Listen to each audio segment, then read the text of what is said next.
Point Virgule, un podcast proposé par la Maison des Jeunes de Thoin.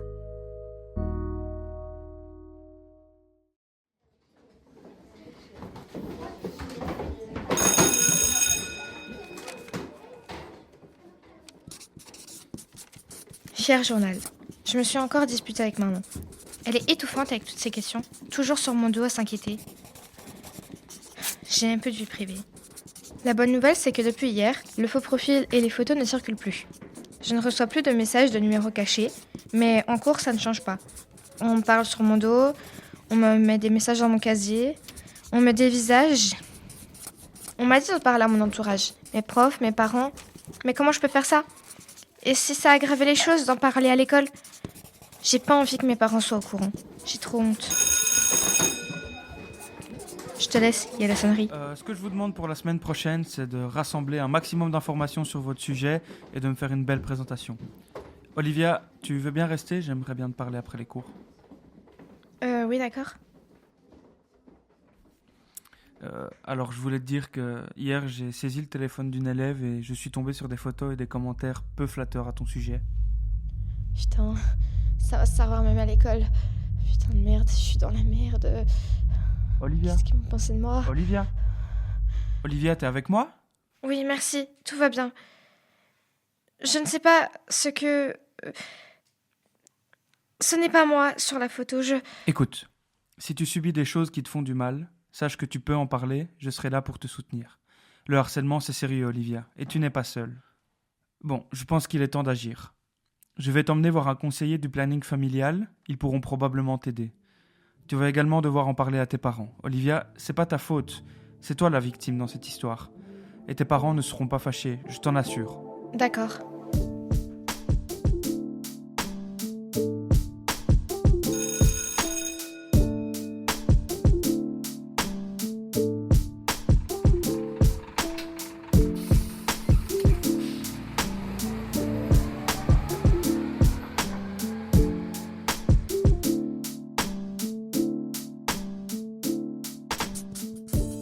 Cher journal,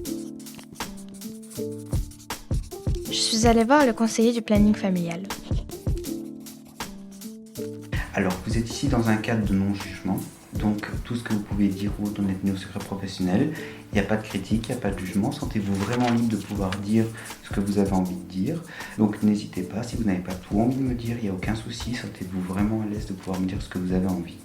Il y a un garçon dans mon école qui est mon pote de base et on avait fait une photo et en légende il a mis encore bon anniversaire mon cœur, sauf que mon cœur nous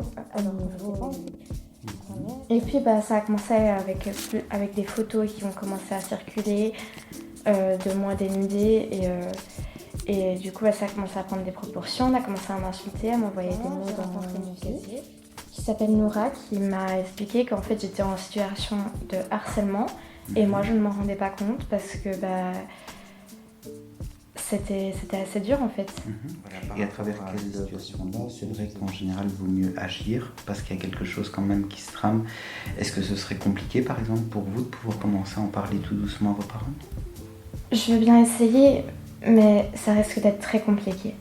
En quoi ça risque d'être compliqué ? Et je sais pas en fait, parce que pour moi, ils vont croire les rumeurs et pas moi, parce qu'on a plus tendance à croire ceux qui sont plus nombreux que ceux qui sont seuls. Ouais.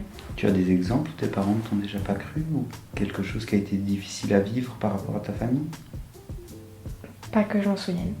Ok, donc peut-être c'était un peu une croyance aussi de penser que papa et maman ne vont pas te croire par rapport à la situation.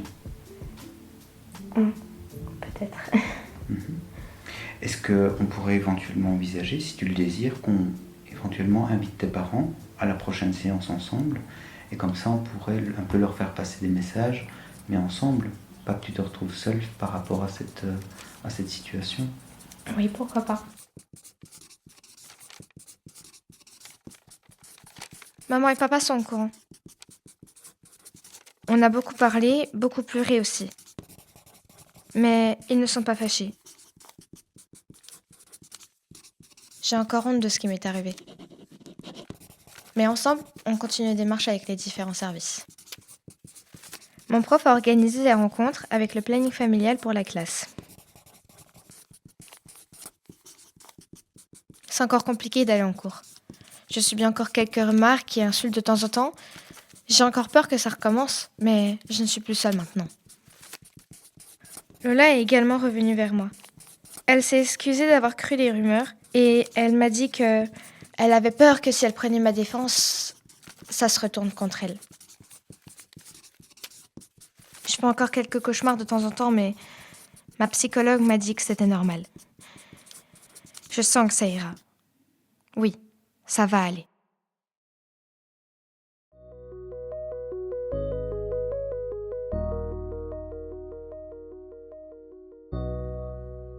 Ceci est un podcast présenté par la Maison des Jeunes de Thoin en collaboration avec La Bulle pour cet épisode. Nous sommes avec Grégory et Kevin. Pouvez-vous nous présenter votre service ? Nous sommes donc un centre de planning familial qui s'appelle La Bulle, qui se situe à Thoin. Il s'agit d'un lieu d'accueil et d'accompagnement ouvert à tout public rencontrant des difficultés relationnelles, affectives et sexuelles. Nous proposons des consultations d'accueil social, juridique, médical et psychologique à tarif réduit, tout en respectant le secret professionnel. On effectue également des animations scolaires et hors cadre scolaire. Est-ce qu'il y a des clés pour sortir de cette situation ? Alors, dans la majorité des cas, ce qui est très bénéfique pour la victime, c'est de pouvoir en parler. Au plus le harceleur peut être observé par des personnes extérieures, comme les CPMS, donc les centres psychomédico-sociaux dans les écoles, par les parents, par les institutions, par éventuellement des intervenants extérieurs, en discutant autour de lui, en trouvant un réseau autour de lui pour lui venir en aide. En règle générale, cela permet de diminuer, voire de faire cesser le harcèlement. Quelle est la démarche que vous conseillez pour les jeunes ? Nous pouvons conseiller plusieurs démarches, comme en parler à un adulte de confiance, parents, entourage, centre psychomédico-social de l'école, demander de l'aide et un accompagnement à un service spécialisé, comme le CRI, un centre de planning familial, une équipe mobile, une AMO, etc.